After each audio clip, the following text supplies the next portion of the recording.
If you hurt inside, get certified. And if life should treat you bad, don't even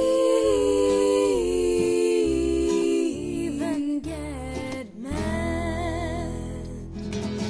Hi, welcome to another edition of the Weekly Pulse. It's me here, Dan, in the basement of Forbidden Planet. Got a couple of trades we're going to talk about. Just a quick FYI, in case you didn't know they were coming out. Reprint of Ed the Happy Clown from Chester Brown. I don't know what to say. If you didn't read it, read it. If you read it but don't own it, buy it. That's fast. Final DMZ trade came out. If you didn't know it was coming out, it's out. Also, the next Walking Dead, the endless zombie fair from Mr. Kirkman is out. Get excited if you're reading the trades, which most people are. But I'm ready to talk to you about comics. I'm going to reach over here and grab them. Here we go. We're going to start right away. Which round is this? Round 5. It's actually, you can't even really see it. Of Avengers versus X-Men. This is okay. It's pretty good. It's got a big surprise ending that I'm curious to see how people feel about it. I'm a little mez on it. You know, there's 5 issues in, not quite halfway through. It's okay. It's all right. I'm gonna skip ahead because really, there's something that we need to talk about, friends. And I'll be curious to see what you think about it. So this happened before Watchmen, Minutemen #1. And you know, a lot of people said some bad stuff. I came into this with an open mind, thoughtless, empty-headed, really. And the conclusion I drew is that Darwin Cook did a very good job. It's a great story, very well drawn. However, it's like there's the skin of the Minutemen, skin of Watchmen. He could have just done a story about any superheroes from the 30s, and it would have been just as interesting, just as compelling. It could have been a Watchmen homage, if you will. The only difference, of course, is that it wouldn't have even made a tenth as much money as this will.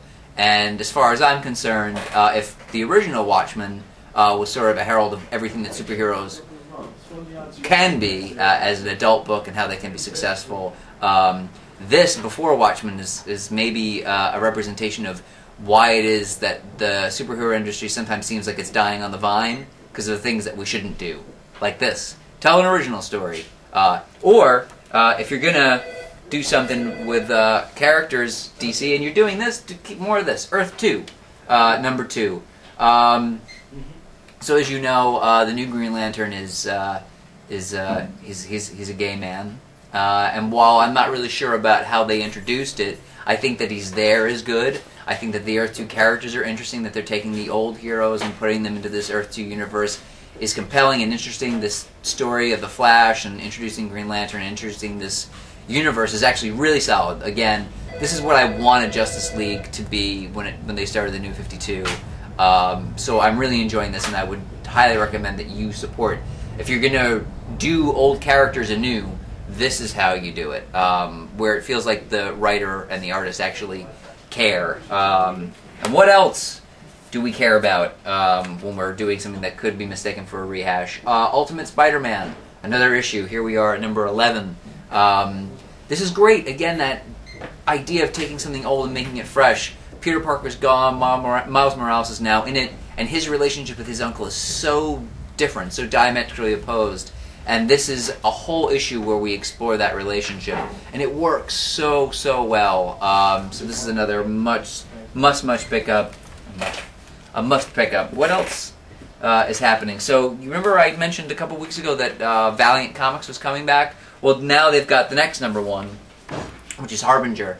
And if you never read Harbinger before, this is obviously, you know, we're starting over again. And if I was going to sell you on this book, and I'm trying to because it was a solid read, I read it a couple weeks ago when it came out in previews. It's like, you know, X-Men, you know that book?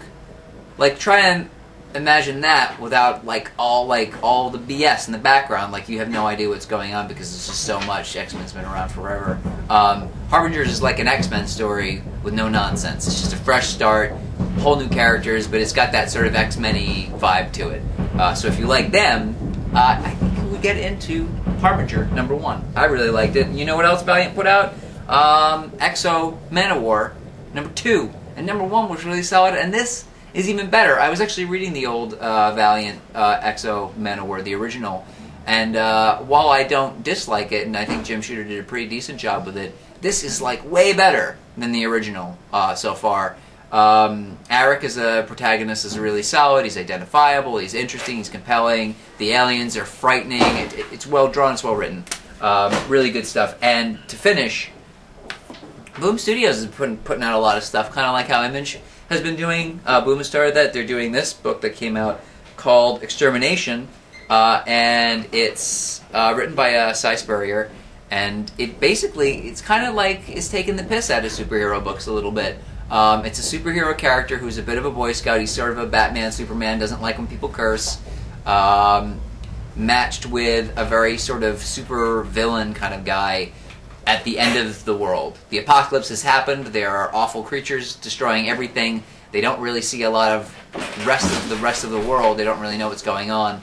But if there's a world left, they're going to try to save it. But they fight, and they fight in this very campy, silly way, and it's purposefully over the top, and purposefully sort of taking a pot shot at the way superhero books are somehow written, but in a really fun way. So if you're big in cape and tights, but you want something that's got a bit of a sense of humor to it, I would really highly recommend this. And by the way, it's $1, and I always have the opinion that if a #1 comes out and it's $1 and you don't buy it, you're a dummy.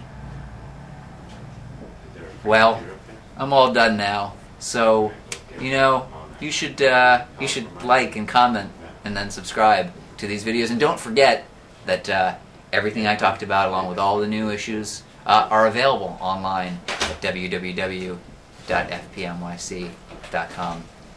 Thank you for watching, and keep reading. Say goodbye, dummy. Bye, dummy. Can every headline screams despair when all is rape, starvation, war, and life is vile? Then there's certain thing to do which I shall pass along to you, that always guaranteed to make me smile. I go loony as a light bulb at a bug, simply